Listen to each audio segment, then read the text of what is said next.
Le lendemain des funérailles de mon fils, je me suis réveillée avec la sensation que quelqu'un avait passé toute la nuit assis au pied de mon lit, à me regarder respirer. Ce n'était pas un rêve. Je sais quand je rêve. C'était différent. Mon corps était fatigué, mais mon esprit était en alerte, comme si je n'avais pas dormi une minute. Je me suis levée lentement, craignant de faire du bruit, comme s'il y avait encore quelqu'un caché dans l'appartement. Nadège dormait dans la pièce voisine, épuisée de pleurer. Je n'ai pas eu le courage de la réveiller. Ce voyage à Montreuil devait être le mien. Seul. J'ai bu un café sans goût, laissé la tasse à moitié bue et passé quelques minutes à regarder la photo de Laurent sur la table. La même photo qui était sortie de l'enveloppe, le même regard par-dessus son épaule, un regard d'avertissement. Il le savait déjà. Mon fils savait déjà qu'il était suivi, et je ne l'ai pas vu. Cette culpabilité me serrait la poitrine comme une ceinture trop serrée. J'ai pris mon manteau, le même que je portais aux funérailles, et je sentais qu'il était encore collé dans le tissu. Ça m'a donné de la force. J'avais besoin d'aller dans ce bâtiment abandonné. Il devait comprendre pourquoi Laurent était là. Il devait découvrir qui était revenu du passé pour finir ce qu'il n'avait pas pu faire il y a des années. J'ai pris le métro tôt, évitant de trop regarder les gens. Chaque homme debout sur le quai me semblait trop familier. Chaque ombre reflétée sur la vitre me faisait tourner la tête rapidement. À Montreuil, je suis descendue à la gare la plus proche de l'adresse que j'ai connue sur la photo. Je connaissais cette région. Il y était allé de nombreuses fois quand Laurent était adolescent. À l'époque, je tenais toujours sa main fermement. Aujourd'hui, j'ai marché seule. Le bâtiment apparaissait au bout de la rue, exactement comme sur la photo. Façade décaillée, fenêtres brisées, un vieux ruban de police encore attaché à un des poteaux, oscillant au vent. Mon estomac s'est noué. Ce n'était pas un lieu accidentel. C'était un lieu de rencontre, ou un piège. Je m'approchais lentement, sentant mon cœur battre à tout rompre. La porte principale était juste appuyée contre elle. J'ai poussé prudemment. Le bruit du grincement résonna à l'intérieur comme un avertissement que j'entrais dans un endroit où je n'aurais pas dû être. L'odeur de moisissure et d'humidité était forte. Le sol était couvert de feuilles sèches et de bouteilles vides. Je suis allée exactement à l'endroit où Laurent était sur la photo. Je l'ai reconnu à la fissure dans le mur. C'est là qu'il entendit quelque chose. C'est là qu'il se retourna. Et c'est là que quelqu'un se trouvait derrière lui. Je regardais autour de moi, essayant d'imaginer le dernier moment de mon fils à l'intérieur. J'ai commencé à me faire mal à la tête. C'est alors que j'ai vu quelque chose par terre. Un vieux téléphone portable avec un écran cassé. Ce n'était pas celle de Laurent. Je connaissais son portable. Je ramassais l'appareil d'une main tremblante. Il s'en fichait. Mais il y avait quelque chose de lié à cette affaire. Un petit papier plié. J'ai ouvert lentement. C'était une adresse. Mon ancienne adresse. Celui où tout s'est passé il y a des années. J'ai senti mes jambes fléchir. Laurent était là parce que quelqu'un l'avait appelé. Quelqu'un du passé. Quelqu'un qui savait exactement où frapper. J'ai entendu des pas derrière moi. Pas vite, pas cachés. Des pas calmes, comme si la personne n'était pas pressée. Je me retournai aussitôt, mais je ne vis personne. Juste l'écho. Mon corps a reconnu ce rythme. C'était le même traînage lent, la même façon de marcher. Mon cœur battait la chamade. Je suis sortie du bâtiment presque en courant, sans me retourner. De l'autre côté de la rue, un homme m'observait. Il ne la déguisa pas. Il ne bougea pas. Grand, pelage foncé, visage partiellement couvert par une capuche. Nous nous sommes regardés pendant quelques secondes qui semblaient trop longues. Puis, il sortit un téléphone de sa poche. Mon téléphone vibrait en même temps. Le même nombre. J'ai répondu sans réfléchir. « Tu as pris ton temps », dit la voix. Laurent a aussi pris son temps. J'ai raccroché, un cri coincé dans la gorge. L'homme d'en face n'était plus là. J'ai su à ce moment-là que ce n'était pas un fantôme. C'était quelqu'un de vivant, très vivant. Et il avait utilisé mon fils pour me joindre. Je suis rentrée chez moi les mains froides et la certitude que le passé n'avait pas été enfoui. Il était réveillé. Ils m'attendent. Et cette fois, il n'allait pas se cacher. Quand j'ai ouvert la porte de l'appartement, j'ai trouvé Nadège assise à la table, pâle, tenant un papier. Elle m'a regardée comme si elle avait vu quelque chose qu'elle ne voulait pas. « Maman » dit-elle d'une voix brisée, « quelqu'un était là pendant que tu partais. » Et à cet instant, j'ai su que la chasse avait vraiment commencé. J'ai demandé à Nadège de me montrer le papier calmement, mais mes mains tremblaient tellement que je ne pouvais presque plus le tenir. C'était une courte note manuscrite, dans cette même écriture déchiquetée que je reconnaîtrais n'importe où. Il n'y avait pas de signature, juste une phrase. Tu n'as jamais su toute la vérité. Le papier était encore légèrement humide, comme l'enveloppe de la veille. Quelqu'un était entré chez moi. Ce n'était plus une menace lointaine. C'était une invasion. Nadège a commencé à parler vite, disant qu'elle avait entendu la porte, pensait que j'étais revenue, avait appelé mon nom et n'avait pas eu de réponse. Lorsqu'il quitta la pièce, le mot était posé sur la table, à côté de la photo de Laurent. Rien d'autre n'avait été dérangé. Aucun tiroir ouvert. Aucun objet n'avait été volé. C'était une visite calculée, faite uniquement pour laisser un avertissement. J'ai ressenti une tension dans l'estomac. Cette personne a toujours fait comme ça. Il n'a jamais rien cassé. Il ne criait jamais quand il pouvait chuchoter. Il aimait toujours montrer qu'il pouvait entrer et sortir de nos vies quand il le voulait. Je me suis assis lentement et j'ai demandé à Nadège de fermer la porte à clé. Pour la première fois, depuis que tout cela avait commencé, j'ai vu la peur dans les yeux de ma fille. Une peur adulte, consciente, différente de la peur de la veille. Elle a demandé qui était cette personne. Il a demandé pourquoi quelqu'un aurait écrit cela. Il demanda à Laurent s'il était impliqué dans quelque chose de louche. J'ai pris une profonde inspiration. Je ne pouvais plus repousser. Le silence lui avait coûté cher. Je lui ai dit que de nombreuses années plus tôt, quand Laurent était encore enfant, j'avais vécu avec un homme nommé Dominique. Au début, il semblait être quelqu'un de digne de confiance. Il travaillait, parlait doucement, savait rester calme. Mais au bout d'un moment, il a commencé à tout contrôler. À qui je parlais, là où j'allais, l'argent de la maison, les enfants. Quand j'ai essayé de partir, il a changé. Il est devenu agressif, menaçant. Une nuit, il est arrivé ivre, criant que si je partais, j'emmènerais mes enfants avec moi de force. C'est cette nuit-là que j'ai enfermé les enfants dans la salle de bain et que je me suis tenue devant la porte, tenant la poignée pendant qu'il frappait de l'autre côté, promettant que je paierais cher. Quelques jours plus tard, Dominique disparut. J'ai reçu un appel m'informant qu'il était décédé dans un accident en dehors de la ville. Je n'ai pas vu de corps. Il n'y a pas eu de funérailles. Juste le silence. Quelqu'un m'a conseillé d'accepter et de passer à autre chose. Ils ont dit que c'était mieux ainsi. Je voulais y croire. Je devais y croire. J'ai enterré cette histoire avec la peur et j'ai essayé d'éloigner mes enfants de cela. Nadège m'écoutait sans m'interrompre, les yeux pleins de larmes. Elle n'a jamais rien su. Laurent non plus. Je pensais qu'en la cachant, c'était une protection. Maintenant, j'ai compris l'erreur. Dominique n'est pas morte. Il disparut pour attendre. Et mon fils, d'une manière ou d'une autre, l'a découvert. Je lui ai montré l'adresse que j'ai trouvée dans l'immeuble Montreuil. Elle pâlit en reconnaissant cela. C'était l'ancien appartement où nous vivions avec Dominique. Quelqu'un avait emmené Laurent là-bas. Quelqu'un avait planté des indices. Mon fils était curieux. Il a cherché la vérité. Et il l'a payé. Le téléphone sonna de nouveau. Cette fois, Nadège répondit avant moi. Il l'a mis en haut-parleur. Une respiration lourde emplissait la pièce. Puis, la voix. Il ne savait pas faire silence, répondit Dominique sans se presser. Nadège lui cria de lui dire où il était. Il rit. Un rire bas et court. Tu aurais dû leur dire, m'a-t-il dit. Maintenant, il est trop tard. Il raccrocha. Nadège se mit à pleurer, demandant s'il avait tué Laurent. Je n'en étais pas sûr, mais tout indiquait cela. Peut-être pas de ses propres mains.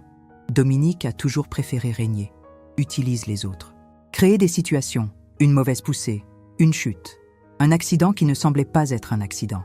Cette nuit-là, nous n'avons pas dormi. Je me suis assis dans le salon, la lumière allumée, revivant chaque détail du passé, assemblant les pièces. J'ai compris que la photo sur l'enveloppe n'était pas qu'une menace. C'était la preuve. Dominique voulait que je sache que Laurent l'avait vu. Qui a reconnu l'ombre?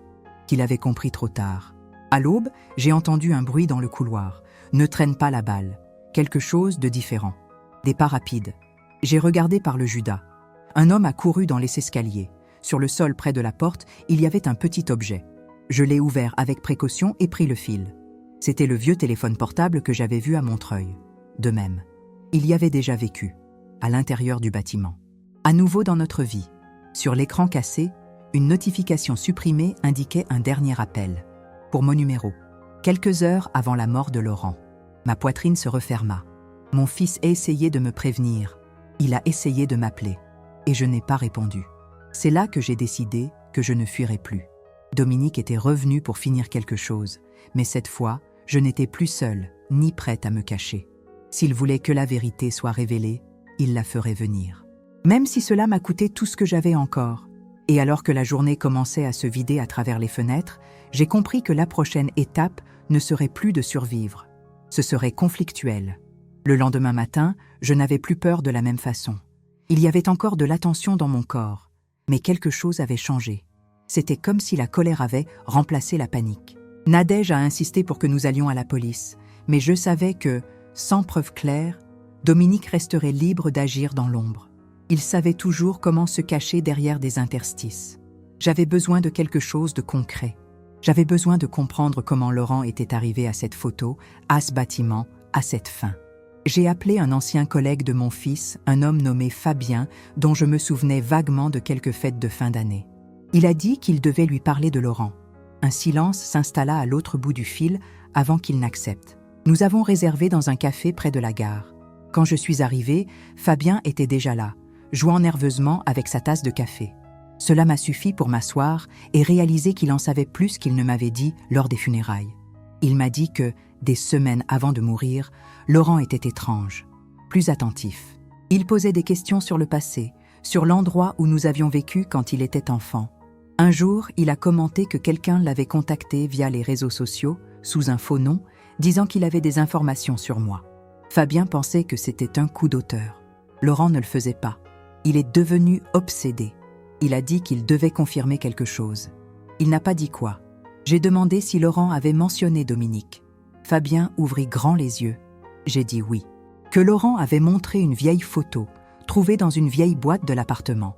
Une photo de moi avec Dominique. Laurent voulait savoir si cet homme était encore en vie. Fabien lui a conseillé de me parler. Laurent a répondu qu'il devait être sûr avant de me blesser. Mon estomac s'est noué. Mon fils voulait me protéger, de la même façon que j'ai essayé de le protéger toute ma vie. Fabien a dit que, le jour de sa mort, Laurent avait quitté le travail plus tôt en disant qu'il allait rencontrer quelqu'un. Il n'a pas précisé qui. Quelques heures plus tard, ils ont reçu la nouvelle de l'accident. Une poussée sur un escalier faiblement éclairé, disait-il. Une erreur. Pas de chance. Je quittais le café avec la certitude que ce n'était pas un hasard.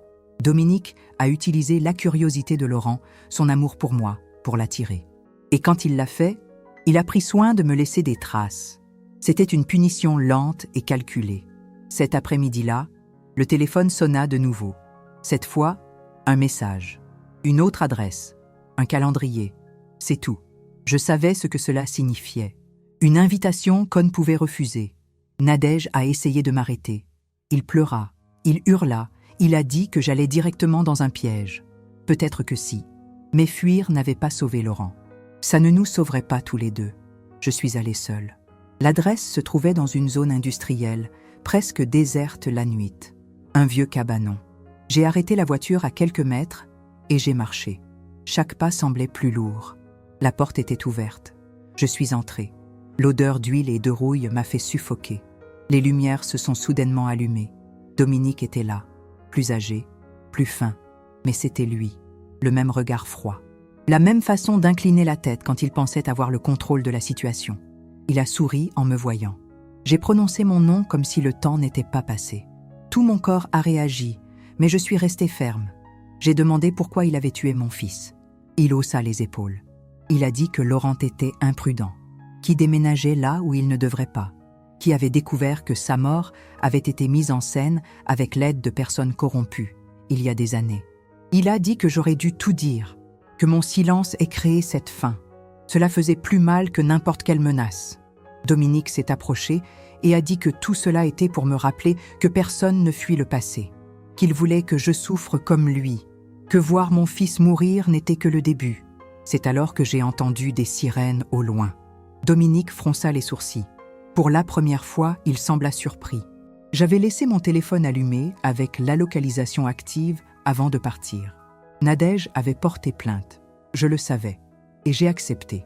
Non pas parce qu'elle faisait entièrement confiance à la police, mais parce que Dominique avait besoin de sortir de l'ombre. Il tenta de fuir par l'arrière, mais fut encerclé. Je l'ai vu menotté. Il m'a regardé une dernière fois et a dit que ça ne s'arrêterait pas là. Je n'ai pas répondu. Je n'en avais plus besoin. Je suis rentrée chez moi, épuisée. Le vide de la perte de Laurent était toujours là. Mais maintenant, il avait un nom, un visage et une responsabilité. La vérité était sortie, même si c'était trop tard pour sauver mon fils. Et à la tombée de la nuit, j'ai su que ce n'était que la première partie de la fin. Le lendemain de l'arrestation de Dominique, la maison avait changé. Plus trop silencieux, mais lourd, comme si chaque mur essayait de comprendre ce qui s'était passé à l'intérieur. Nadège dormait sur le canapé, épuisée, son téléphone toujours en main. Je ne pouvais pas fermer les yeux. L'image de Laurent menottée au souvenir du sourire de Dominique ne m'a pas quittée. La justice avait commencé, mais elle était loin d'être terminée. Tôt le matin, j'ai reçu l'appel de la police. Ils voulèrent que j'aille au commissariat pour faire une déclaration officielle. Le ton était sérieux, respectueux, mais il y avait quelque chose de plus. Trop de soins. Comme s'ils avaient aussi compris que ce n'était pas une affaire simple. Je suis arrivée accompagnée de Nadège. Nous avons été placés dans une petite pièce, au mur clair, sentant le vieux café. Un inspecteur nommé Thierry se présenta. Il savait déjà qui j'étais. Il connaissait le passé. Il savait pour la fausse mort. Il connaissait le lien avec la mort de Laurent. Il m'a dit qu'après l'arrestation, ils avaient trouvé un vieil ordinateur, plusieurs téléphones jetables et un dossier contenant des documents dans l'entrepôt. Parmi eux, des rapports falsifiés, des dossiers médicaux manipulés et des noms de personnes ayant aidé Dominique à disparaître des années auparavant. L'un d'eux travaillait encore dans un hôpital public. Un autre avait un lien avec un service funéraire. Tout commença à prendre sens. La mort mise en scène, l'absence d'un corps, le silence imposé. Quand j'ai entendu cela, j'ai ressenti un mélange de soulagement et de révolte. Jen n'était pas fou. Je ne l'ai pas imaginé. J'ai été trompée par tout un système qui préférait effacer un homme violent plutôt que de l'affronter réellement. Mais l'inspecteur n'avait pas encore fini.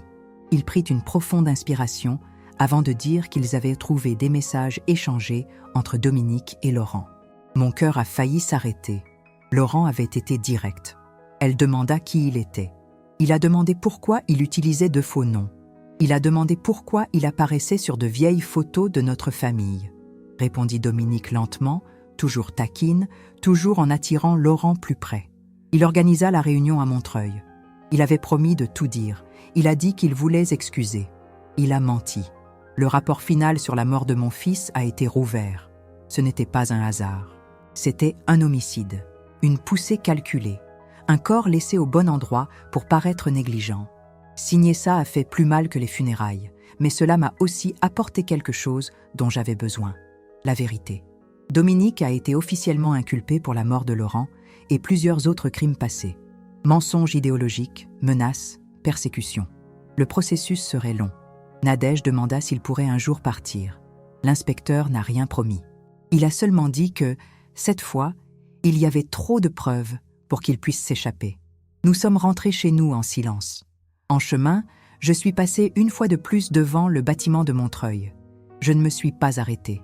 Je n'en avais plus besoin. Cet endroit n'avait plus de réponse à offrir. Laurent m'avait ouvert la voie. Quelques semaines plus tard, j'ai commencé à mieux dormir. Non pas parce que la douleur avait disparu, mais parce qu'elle avait changé de forme. Ce n'était plus de la confusion. C'était le deuil. Un deuil pur, même profond. Nadège retourna au travail. J'ai commencé à réparer de vieilles boîtes qui étaient stockées pendant des années. Pas pour oublier, mais pour ne rien laisser cacher. Dans l'une de ces boîtes, j'ai trouvé une lettre que je me suis écrite à moi-même au moment de la disparition de Dominique. Je ne l'ai jamais envoyée, je ne l'ai jamais relue. Il a dit que s'il revenait un jour, je ne devrais plus jamais me taire. J'ai pleuré en réalisant combien de temps il m'avait fallu pour tenir cette promesse. Quelques mois plus tard, le procès a commencé. Je suis entrée dans la salle d'audience avec des jambes faibles, mais la tête haute. Dominique évita mon regard. Cela ne semblait plus si sûr. Quand j'ai été appelée à témoigner, j'ai tout raconté, sans ménager les détails, sans protéger personne. J'ai parlé pour moi et pour Laurent, pour l'enfant que j'ai été obligée de cacher dans la salle de bain, pour la femme que je suis devenue de force. Quand le juge a annoncé la condamnation, j'ai senti un poids quitter ma poitrine. Je n'ai pas ramené mon fils. Rien ne l'apporterait. Mais cela a apporté quelque chose que je pensais avoir perdu à jamais. Le sentiment que le mal paie parfois pour ce qu'il fait. Aujourd'hui, ma vie est simple. Un chemin dans le parc. Je bois du café en regardant la rue. Je parle de Laurent à voix haute. Je n'ai plus peur des ombres dans le couloir, ni des téléphones qui sonnent dans le silence. Si cette histoire vous a touché d'une quelconque manière, écrivez « Vérité révélée » dans les commentaires. Parfois, compter est la première étape pour survivre.